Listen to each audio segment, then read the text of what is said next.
Amados irmãos, a paz do Senhor, aqui no canal Esperando Salvador. Meu nome é Antoniel Alves e nós estamos aqui para compartilhar mais uma porção bíblica para fortalecimento da nossa fé, da nossa alma, ser alimentada pela palavra de Deus. Necessita diariamente, esse alimento, pão vivo dos céus. E a porção de hoje, ela está em Eclesiastes capítulo 2. Eclesiastes capítulo 2. Quero ler aqui um versículo que é a partir do 24. Diz assim, ó: Para o homem não existe nada melhor do que comer, beber e encontrar prazer em seu trabalho. E vi que isso também vem da mão de Deus. E quem aproveitou melhor as comidas e os prazeres do que eu? Ao homem que o agrada, Deus dá sabedoria, conhecimento e felicidade. Quanto ao pecador, Deus o encarrega de ajuntar e armazenar riquezas para entregá-las a quem o agrada. Isso também é inútil, é correr atrás do vento. Livro de Eclesiastes, nós vemos aqui um homem já bastante experiente, sofrido com as coisas da vida, com o que ele já passou, e tirando várias lições disso tudo, E nesse capítulo 2, ele, desde o primeiro, você vai ver uma boa parte de Eclesiastes, ele falando que muita coisa não tem sentido, No 1 a gente vê que ele mostra que a vida do ser humano é como se fosse andar em círculos, é como se fosse algo que sempre terminava no mesmo lugar, Não tinha um progresso, mas quem estabelecesse suas esperanças, firmasse nessa vida terrena, E aqui no capítulo 2 também é do mesmo jeito. Ele fala dos prazeres que não tem sentido, a sabedoria, a insensatez, e o trabalho árduo e inútil. Nós vemos que esse trabalho, eu aprendi isso, vi uma comparação hoje, não com esse texto, mas com outro, de que isso que Salomão tá falando aqui é como se fosse uma cadeira de balanço, em que se faz esforço, coloca força para movimentar, mas não sai do canto.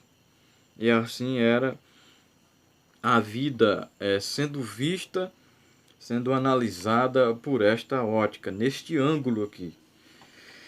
E nesse ângulo, nesse ponto em que Salomão passou a enxergar a vida, ele viu que todo o esforço que ele fez, que sabedoria, ele disse: olha, eu consegui tudo, eu entreguei meu coração a todos os prazeres.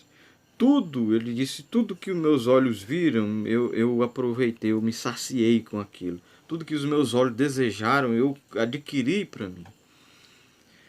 Assim Salomão, se referindo à sua juventude, o seu momento de glória, de apogeu, no reinado, o seu sucesso, a sua sabedoria, a sua fama, pois a Bíblia diz que a fama dele corria longe e as pessoas vinham para vê-lo e ainda trazia o presente, ele ainda era presenteado por isso, era admirado. Então tudo isso, Salomão está dizendo aqui que foi colecionando, E nós vemos aqui no capítulo 2 que era como se para cada conquista dessa ele buscasse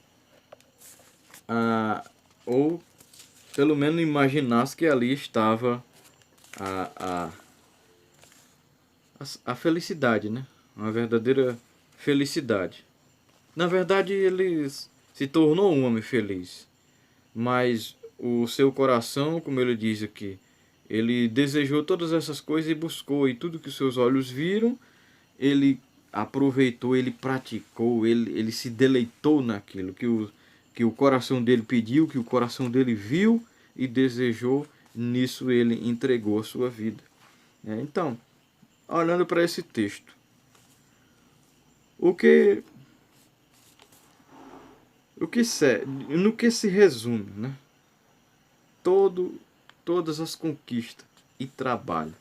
Salomão mostra aqui que ele foi rei, né? Fala aqui que ele, no começo do livro, que ele foi rei, mas toda essa glória, tudo isso passou. Alguém hoje é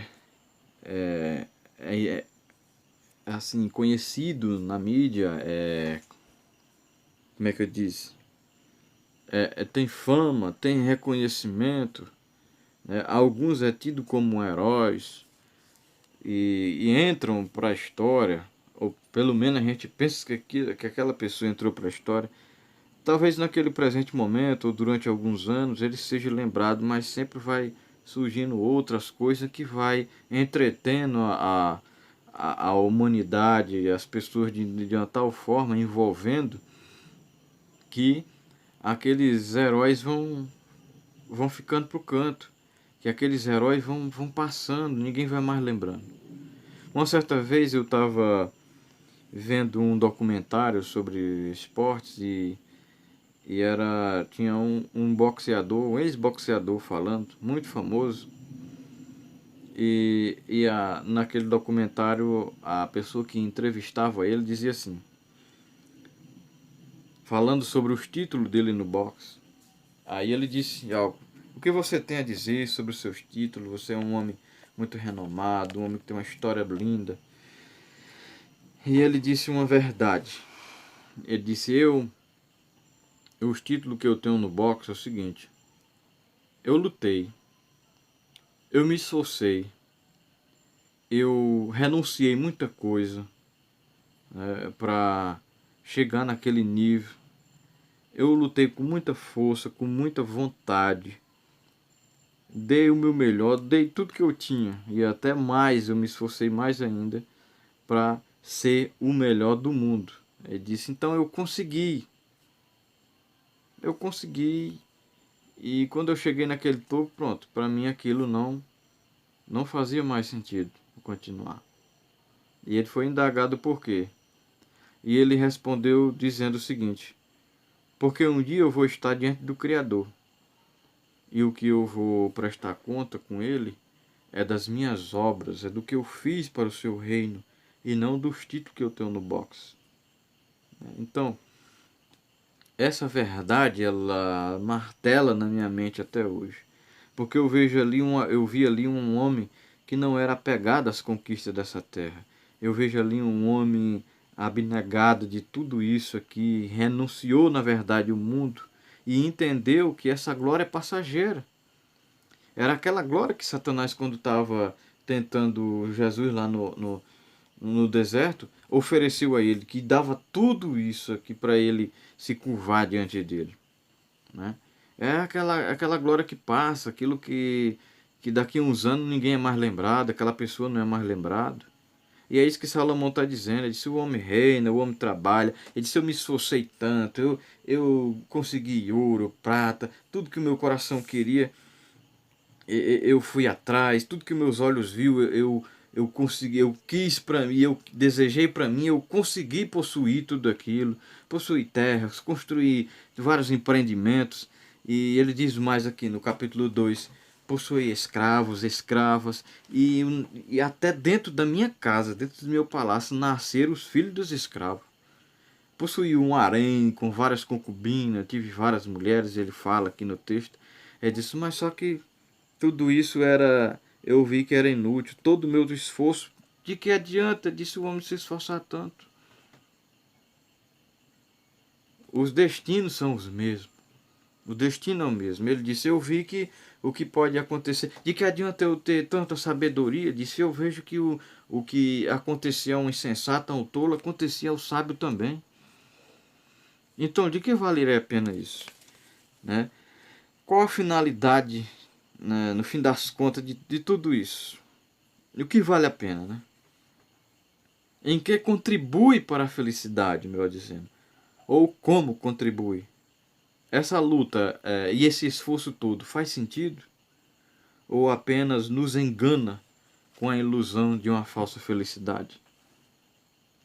E perto aqui de concluir o capítulo 2, nesse finalzinho que eu li, Salomão diz que todo o trabalho do homem, para o homem, não existe nada melhor do que comer, beber e encontrar prazer em seu trabalho. Ele diz que isso vem de Deus. Então, todas as conquistas dele, ele viu o seguinte: não levava a outra coisa, a não ser satisfazer meu corpo, a não ser que tudo isso, que todo somando tudo, ele disse, se resume só em mim mesmo, se resume só em ir para minha boca, né? Vai tudo para a boca, comer, beber e encontrar prazer no seu trabalho. Ele disse, mas isso eu vi que vem de Deus, né? Então é uma luta, não é uma luta perdida, mas se vivermos só em função dessas coisas, dessas conquistas terrenas, elas nunca vão satisfazer nossa alma. Porque o próprio Salomão vai dizer que mais na frente, lá em Provérbios, que aquele que ama o dinheiro nunca se fartará dele, né? Não é errado possuir esses bens que Salomão possuiu, os empreendimentos, investir, ter o seu dinheiro, ter o seu trabalho. Ele não está dizendo que isso é errado. Ele está dizendo que a vida, né, se resumindo só nisso, só a isso, não leva a nada. Na verdade, não vai fazer sentido. Ele disse, vai ser como correr atrás do vento. Ele sempre vai usar essa expressão. Ele disse, vai ser como correr atrás do vento. Eu não vou alcançá-lo nunca. Vai ser uma carreira desenfreada, uma perda de tempo. Vou passar pela vida e não vou viver ela. Não vou aproveitar nada. Não vou entender nada do que é a vida. Era isso que Salomão estava dizendo. Ele disse, só que se resume tudo nisso. Ele disse, tudo que o prazer do homem está na comida, na bebida e encontrar prazer no seu trabalho. Ele disse, mas isso eu vi que vem da mão de Deus. Ele disse que todo o esforço que o homem faz debaixo do sol, se ele viver em função daquilo, se a vida dele, o coração dele estiver naquelas coisas, é o que está escrito em 1 Coríntios 3, do 11 ao 12. Essas obras, elas vão ser testadas como? Se elas resistirem no fogo, elas serão aprovadas. Mas se forem obras de palha, madeira e feno, nenhuma delas resistirá ao fogo quando passar por ele, porque se destrói. Então, o que nós fizermos aqui, as conquistas nossa material, são obras de palha, madeira e feno. Não vai implicar para a nossa salvação, não vai contribuir para a nossa vida eterna, para a nossa vida com Cristo. Não vai nos fazer pessoas melhores. Jesus disse que onde estiver o vosso coração, ali estará o vosso tesouro. Então, essa é a mensagem de Eclesiastes, capítulo 2. Que Deus abençoe sua vida, deixe aí seu like, compartilhe, comente, interaja conosco. Deus abençoe.